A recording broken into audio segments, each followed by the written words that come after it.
Hi, for this Think for a Change video, I want to talk about the title of my videos themselves, the Think for a Change. It's meant to be sort of tongue-in-cheek, but it's also meant to literally refer to the changes that can come about if we dedicate ourselves to the practice of thinking.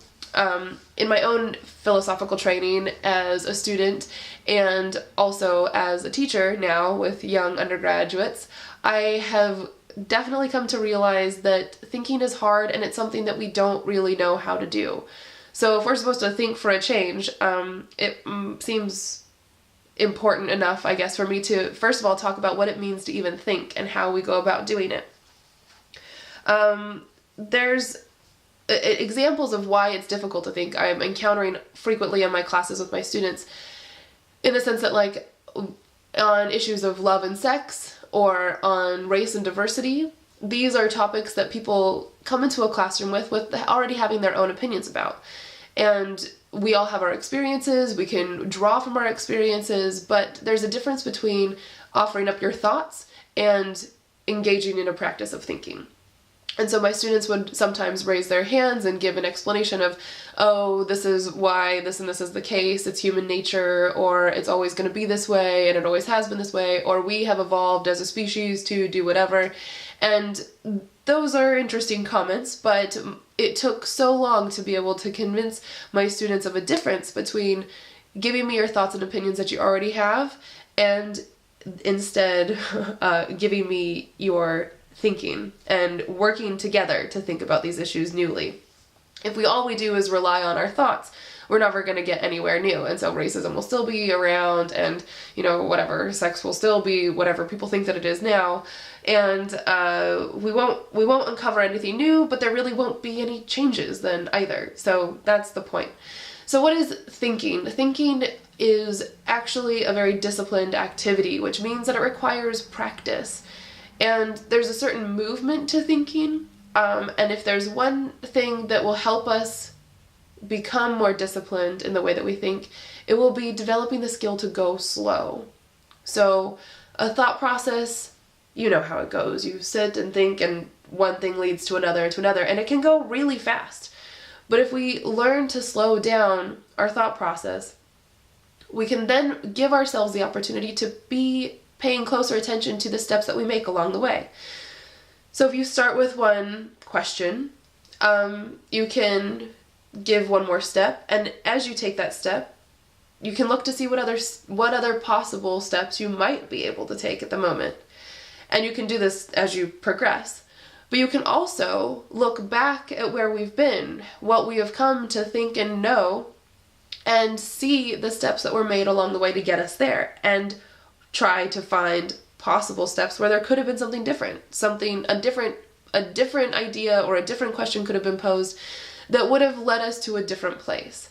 So the thought process and going slow and paying attention to the steps that we make is all in the service of seeing what other possibilities might be available to us. And so this contrasts with the picture of a really undisciplined form of thinking, which is, here's a question, and you go from point A to ba-boom, ba-boom, ba-boom, ba-boom to point B, and you have this really clean, tidy, narrow path that gets you from one end to the other, and there, you have it. It's like an explanation. One tip that I've come to become sensitive to is that the more clean, tidy, narrow that path is of the thought process, the more undisciplined it probably was, which means the more likely you were to have missed something obvious, overlook something new or creative, dismiss other possibilities that could have led you to somewhere else, and instead, you get an explanation, and the explanation can be compelling. But the other thing that like really untidy, narrow path of a thought process does is forecloses the real possibility for engagement, for dialogue, and for conversation. And so you might actually be able to relate to this in conversations that you've had with either friends or family or whoever you know, or maybe even you yourself commit this, this practice or this way of thinking. You can see it in those sort of conversations that you have with people when you say, I wonder why this is the case, and someone just says, this is why. And it's not so much that they are right, and you may not even think that they're right, but you have a really hard time engaging with them because there's just so much stuff that they missed along the way, or there's so many assumptions or biases or prejudices that they brought into it that, yeah, they have a conclusion and it might be coherent, but I mean, where do you even begin? I mean, it's like they ended the question before you could even have the chance to start. So, what this means then for thinking is that we're not looking so much for truths that are going to be timeless, the end all to silence all of our questions.